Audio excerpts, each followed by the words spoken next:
Welcome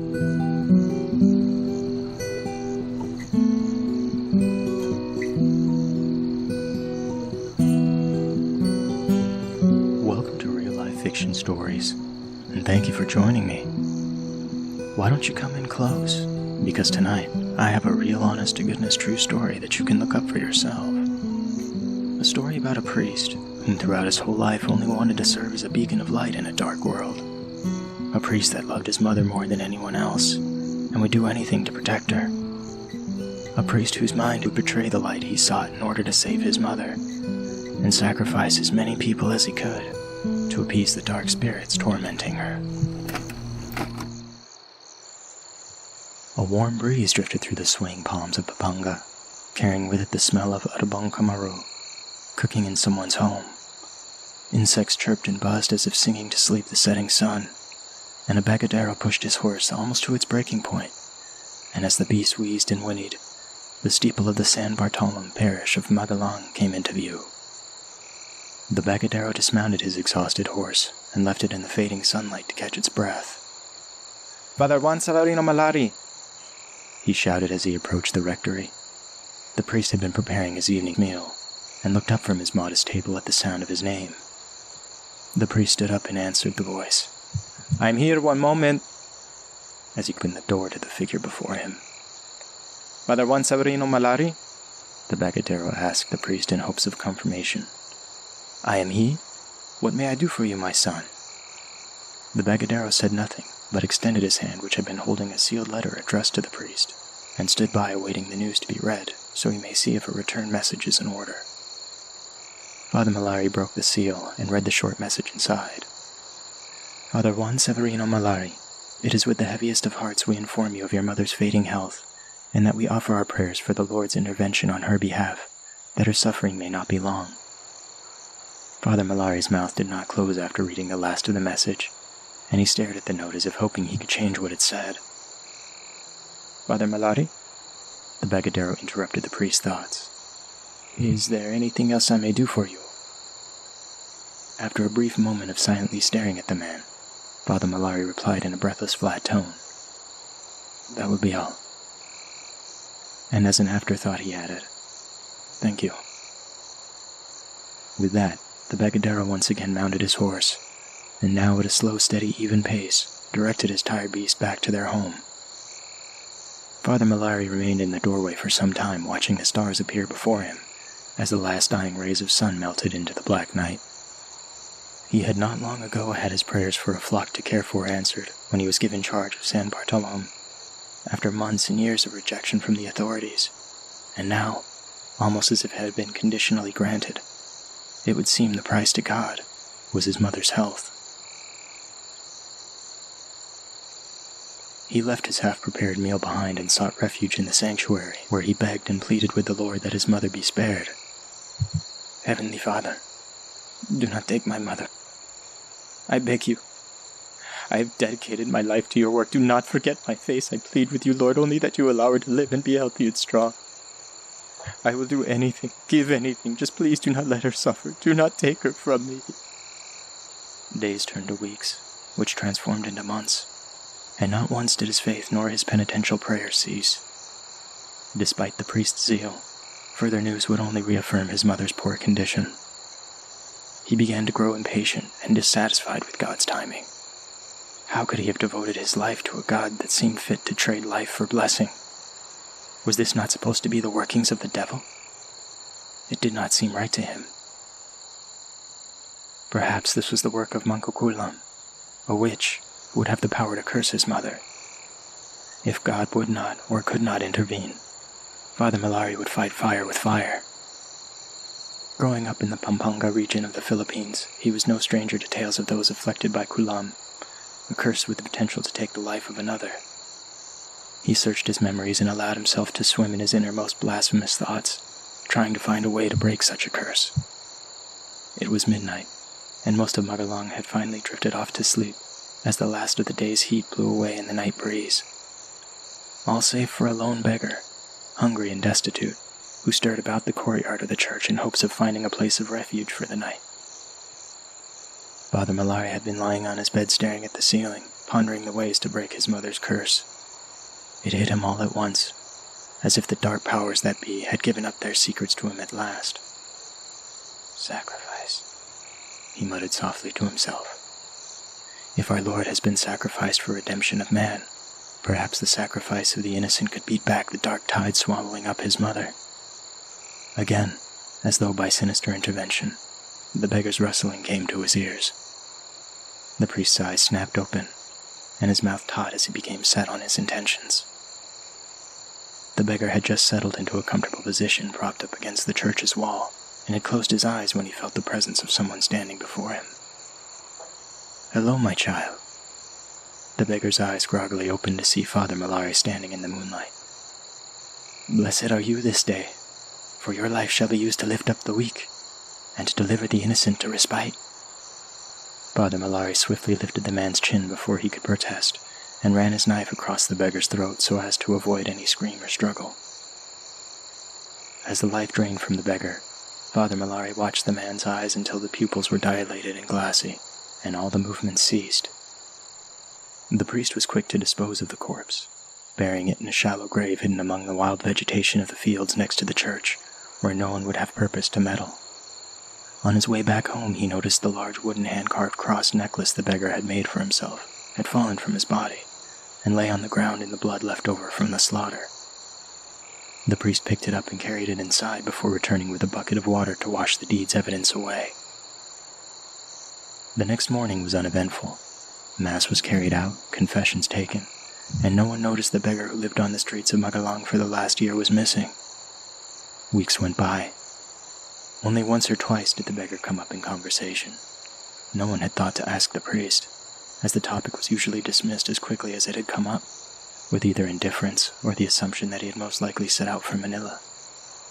Meanwhile, Father Mallari anxiously waited the news of his mother's recovery, but it did not come. The news that did come, however, only reiterated her continued ill health. "I don't understand. I traded life for life. Why hasn't the kulam been broken?" he thought to himself. Perhaps the witch was more powerful than he had thought. If the beggar's life wasn't pure enough, he would find one that was. He briefly considered the lives of children, but quickly dismissed it. Children are most often cruel themselves and without the wisdom to truly understand their actions and repent. Adults, however, they would be the most likely to seek out a pure life, out of the fear of God. Not to mention a child's disappearance would only bring suspicion, but an adult could be explained away, just as the beggar had. An old widow had often come to the parish, and Father Mallari knew her well. She had been an extremely devout woman, who would often confess for things most had considered trivial. Just the last morning she had asked for forgiveness for considering for the briefest moment to tell a lie about her age. Surely this woman's many years on earth and the utmost piety would be enough to quench the mangakulam. He knew she would be around his rectory in time seeking emergency intervention, perhaps for stepping on a beetle. He did not have to wait long. The sun had just begun to kiss the horizon when she had sought him out. "Father Mallari!" Her voice cracked with age as she forced it from her throat, accompanied by her incessant knocking. "Father Mallari, please, I beg you. I need your help." She heard the wooden door's latch release as he opened the door calmly and slowly. "Why, my child, whatever is the matter?" he said, his voice melodic and soothing. "Please, Father, I have committed a terrible sin." The priest smiled. "By all means, dear one, come in." She wasted no time at all explaining that she had gotten angry, though only for a moment, at her neighbor for letting her children run wild and call her names as she walked home from the market. "Forgive me, Father. It is not their fault. Children are children. I lost my head," she somberly divulged. "Fret not, dear one, fret not." He absolved the woman of her sin and embraced her just as he plunged the knife into her ribs and lungs, stealing her breath and keeping her from screaming. She collapsed on the floor, and Father Mallari made quick work to bundle her up in an old burlap sack before storing her in the corner for later disposal. Her cane lay in the bloody pool at his feet, and his mind drifted to the beggar's cross. Fitting he should keep it, he thought. It would be his proof of payment. He mopped the floor and wiped the blade, and when the sky was black under the unblinking eyes of the stars, he carried her to the same field the beggar had been buried, and made her disappear.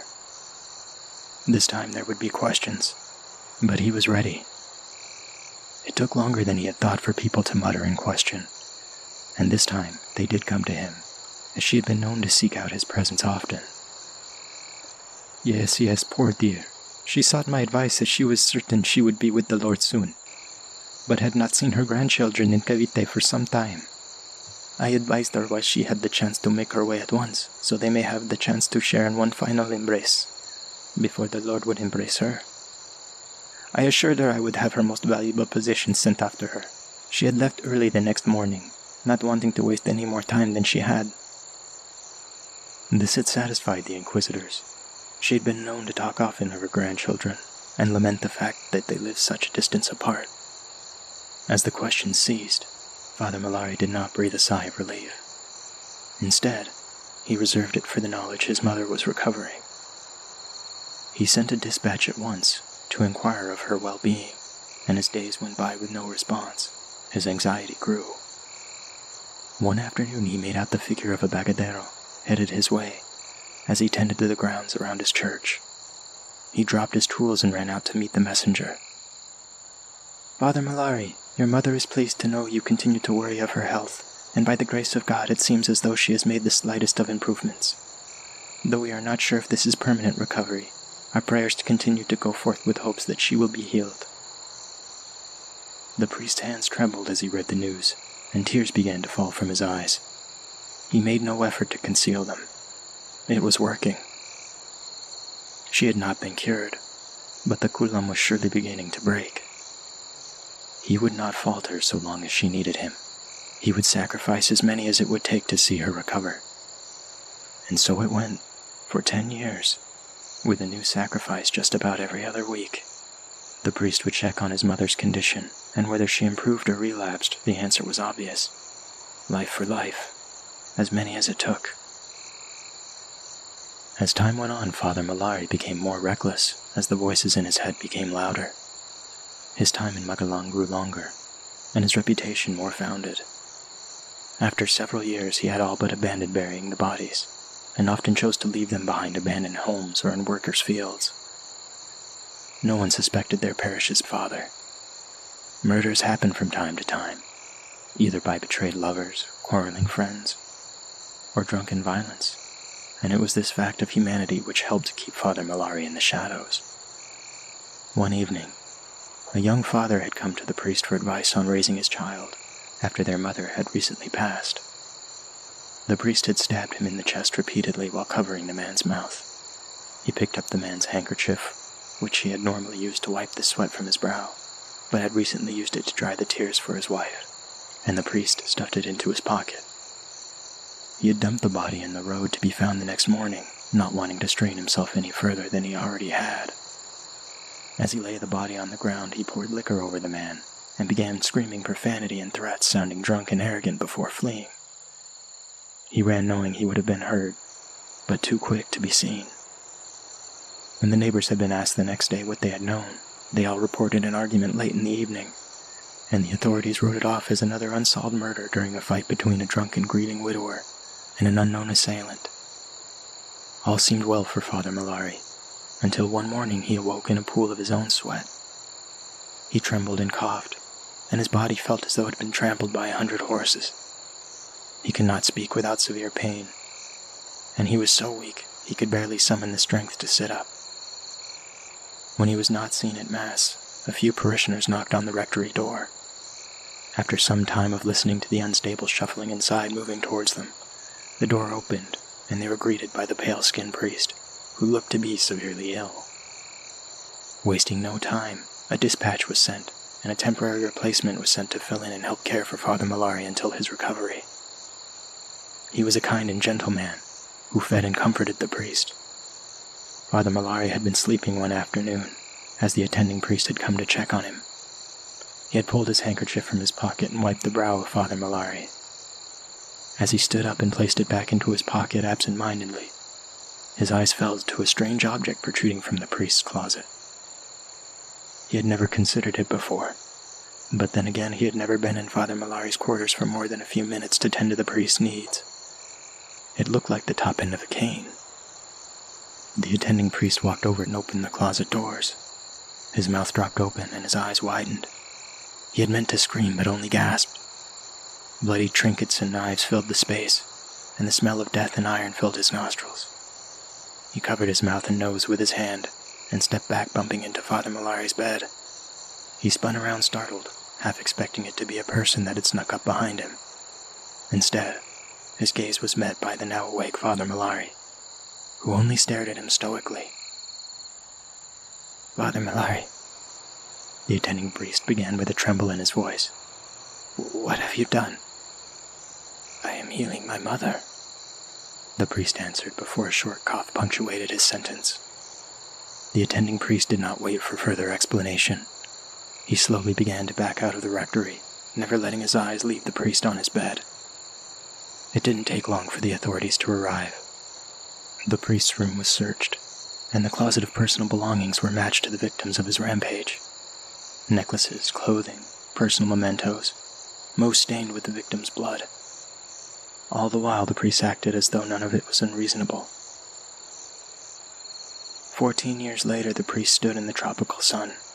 A warm breeze blew his dark hair about, as if waving to no one. The sun felt good. His hands were steady and his breathing calm. He gazed at the hills in the distance and thought of his mother. How precious she had been to him. He thought of the time he was sure an Aswang had come in the night to torment young Mallari and make a meal of him. He had run to his mother in tears. "Ina, Ina, an Aswang has come for me." He buried his face into her stomach as he wept, and felt her warm touch caress the back of his head as she held him close into her. "I will always protect you from the dark things in this world." She prayed over her son for protection, and stayed with him watching him sleep as she caressed his head, praying the Lord grant him sweet dreams. She always protected him. When he was setting off to join the priesthood, she had never been so happy or proud, or sad, knowing he would no longer be at her side. Her smile was so bright it melted the hearts of everyone who was blessed to see it. "My son, I am so proud of you," she said with tears beginning to fill her eyes. "Perhaps now it is your turn to go out and protect me and others from the dark things in this world now, huh?" She finished with that warm smile spread across her face, the tears now beginning to fall. Young seminarian Mallari held tears of his own. "I am only strong because God blessed me with you as my mother." And he embraced her, clutching her to his chest as they both wept in a mix of joy and sadness. Now, so many years later, he could still see his mother's face from that day. He smiled as a single tear fell. "I will always protect you, Mother," he said to himself, just as the floor beneath him gave way, and he fell before halting abruptly and violently, his dying body swinging from side to side as the onlookers watched him hang. There is very little information on Father Juan Severino Mallari. His life is forever shrouded in mystery. What is known through limited records is that he was from San Nicolas, Pampanga. In 1809 he finished seminary and began searching for parish of his own, in areas of need of a priest, including Orani and Mariveles. After 7 years of rejection, he would finally be appointed as parish priest in Magalang, Pampanga. The same year he received news of his mother's illness and began his sacrifices. For 10 years he held this position, respected and looked up to, all the while his dark deeds unfolded with no one the wiser. In 1826, he would fall ill, and an attending priest would be sent to assist the priest. It was during this time that the belongings of his victims would be discovered. Despite the Spanish having had developed the first mental institutions, and thereby recognized the issue of mental illness being a factor in such cases, Father Mallari was sent to a standard prison for criminals. He would undergo mental evaluations which would further validate the idea that mental illness had played a major role in his killings. Despite this, however, after having been incarcerated for 14 years, in 1840 he was executed by hanging. Father Mallari was the first documented serial killer in the Philippines, and the first Filipino priest executed by the Spanish colonial government. He was also known for his masterful skill of calligraphy. a skill still admired to this day. His attention to detail and unique style have managed to remain preserved in surviving documents, though no depictions of the man exist anywhere known to the public. To classify Father Mallari as a complex individual would be stating it mildly. He was a man of perpetual contradictions. He had sought to serve God, but ended up betraying the teachings he followed. He sought to protect life by destroying the lives of others. His mind was chaotic, but his hand was steady and precise. With such little information on the priest, it is easy to demonize the man of the cloth. But we will never know for sure the true nature of his crimes, or his state of mind. And as a result, Father Mallari will always remain a figure of infamy.